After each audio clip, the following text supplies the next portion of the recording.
Alright, let me set up a situation for you. It's a new year. It's January. The first film you saw this month and this year was The Forest, which let you know firsthand that the stigma about January movies is real. The next film on your list is The Boy, directed by William Brent Bell. While looking up William Brent Bell, you discover his last three movies were Stay Alive, The Devil Inside, and Where. According to Rotten Tomatoes, the only thing you have in store for you from this director is a big bowl of suffering. And it's January. And the movie was written by someone who's only just gotten a script made into a film. And the advertisements for the film feature emojis from viewer tweets instead of actual quotes. This is my burden. This is the valley of darkness I walk for you. Going in to see The Boy, I had a strong suspicion I'd hate myself when I walked back out. I'd been burned once already by The Forest, and I had been anticipating a good time with that one. As such, I needed to really steel myself for this new experience. I saw the writing on the wall, I accepted its existence, I went to the film, and I let all my suspicions and expectations drop into the abyss while screen vision played out, just waiting for the trailers to roll. Coming out of the theater an hour and a half later, I realized that January may actually just be the month of backwards advertising. Your expectations just may get smashed, and you might go home smiling. The Boy is difficult to talk about. I need to be careful what I say because I don't want to ruin it. However, I'll say that my expectations of the quality of the film weren't the only ones that were broken. Many of my expectations about the events and path the film would take were too. This movie is not what it seems, and it's wonderful to say that. Jump scares barely exist at all, with the only major hit being the one we saw in the trailers with the painting of the boy, Brahms. The main character is a very intelligent and realistic person, played by Lauren Cohan, who is so strong in her performance I may go see other films featuring her in a role purely to see her act and grow in her career. Her counterpart, Rupert Evans, is playing Malcolm, the housekeeper, and he's just as strong in his acting, portraying another believable, realistic character who isn't just another leading man love interest. They work wonderfully together in their acting and have a natural connection that brings out the best in each other's performance, particularly during scenes of characterization. And what's more is that we learn about Lauren Cohan's character, Greta, through her natural progression of trust in Malcolm as she opens up more about her personal struggles as a character, and these actually tie into the film's premise. That premise, of course, being Greta's job of taking care of Brahms, a porcelain doll that is treated as if he's alive.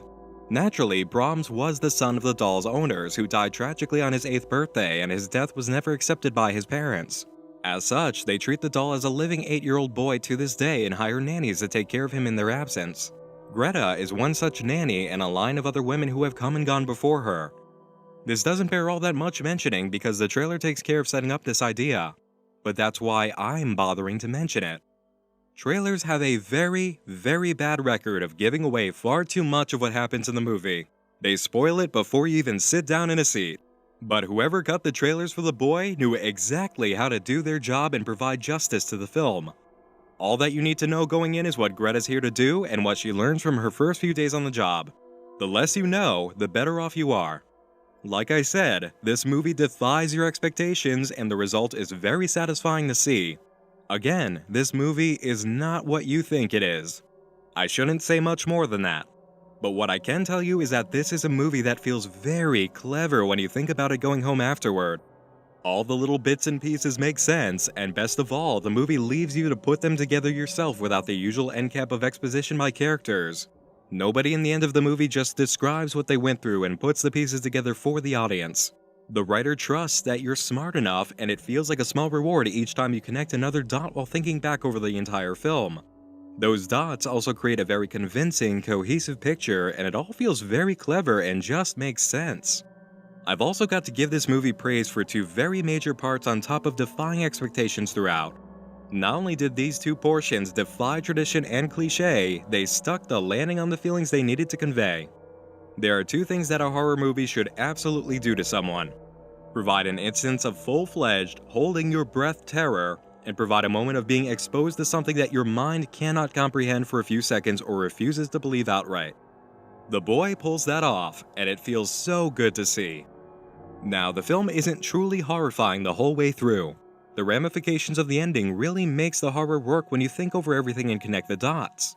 However, the moments that really work for the horror beats and tension do nail it, as few as there are. It's not really a movie that's meant to be a haunted house ride the entire way, and you come to understand that halfway through, but it works in the film's favor. Is this an absolute home run? No, not really. It's not going to be one of the legends of modern horror, but it is good enough to earn your ticket money and leave you with a sense that this really was worth your time. If anything, The Boy is a solid film you can't really complain about. It's definitely good, just edging into the border of being called great. There are aspects of this film that beat Sinister 2 by a mile, and The Boy definitely curb stomps The Forest for being an overall better film in every single aspect. I wouldn't call it a movie that haunts your nightmares, but it is going to be one of the first smart horror films you've seen in a while, and it really knows what it's doing during portions of its filming. The best way I can describe the movie's quality is by saying that, in 2 movies or so, the writer, Stacy Minier, just might create a grand slam. I'm excited for this writer's career. I'm excited to see Lauren Cohan and Rupert Evans in more movies. And I'm utterly relieved that this film wasn't a sour disappointment or ruined by cliches. Character earns a 7 out of 10. Greta, our hero, is well developed, and I absolutely enjoyed Lauren Cohan's performance. It's believable, it's charming, it has subtlety. It's just really good acting that, again, defies expectations for a movie like this. Greta has a backstory, she makes the leading man earn her trust, she's definitely smarter and far more adaptive than the average horror movie heroine, and you only want good things to happen for her. Rupert Evans as Malcolm is every bit as charming, but some more backstory on him and moments of characterizing could have added up the points to really make his character power equal to Greta's. Still, I really enjoyed having him around. He's another character who makes smart decisions, has a rounded personality, and is never just there to be handsome and rescue the girl in trouble. They're very good characters you can believe in, but it's not Silence of the Lambs level of character.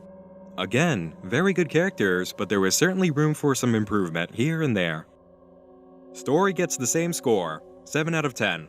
Again, I can't say much, but expectations were smashed, and while we've seen the haunted doll idea before, the path of the movie just kept defying expectations and jumping over cliches.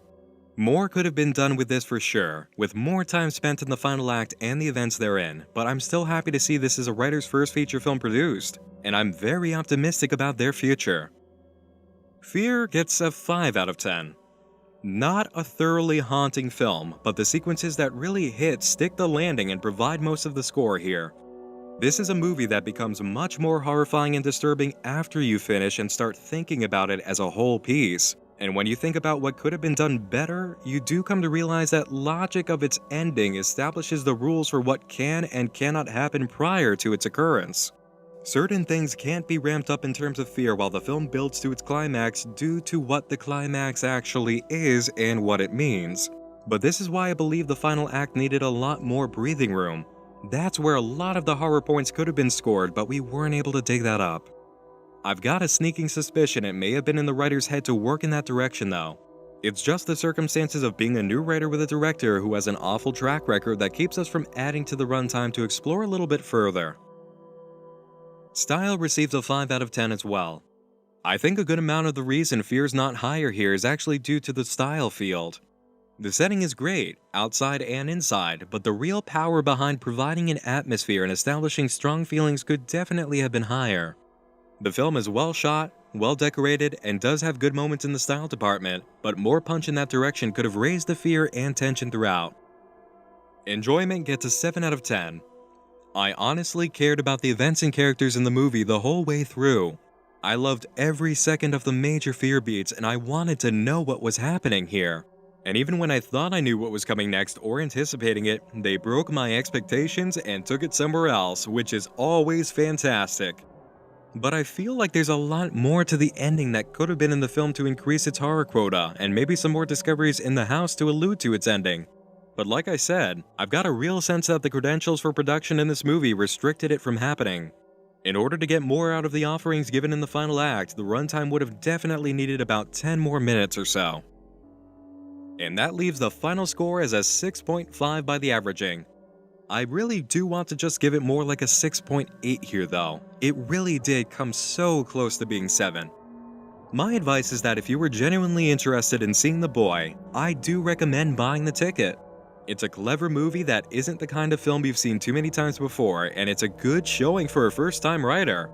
It respects its audience, it does a good job with major fear beats, it keeps you thinking, and its characters are a major breath of fresh air. Now, this isn't a blockbuster, of course.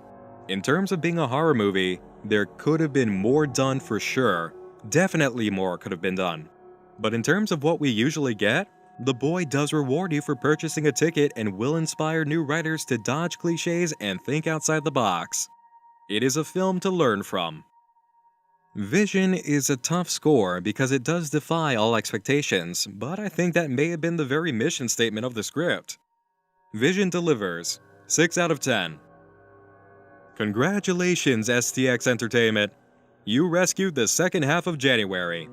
And as for Mr. William Brent Bell, well, keep choosing writers that are as smart as Stacey Monier and you really might turn your career around. You're on the path to redeeming yourself. As for Stacey, this was a good showing that reveals genuine potential, and I expect great things in the future. Thanks for coming by for my review of The Boy. If you see it, let me know what you thought. Just don't spoil the big thing in the comments section, alright? Let's keep it a secret here.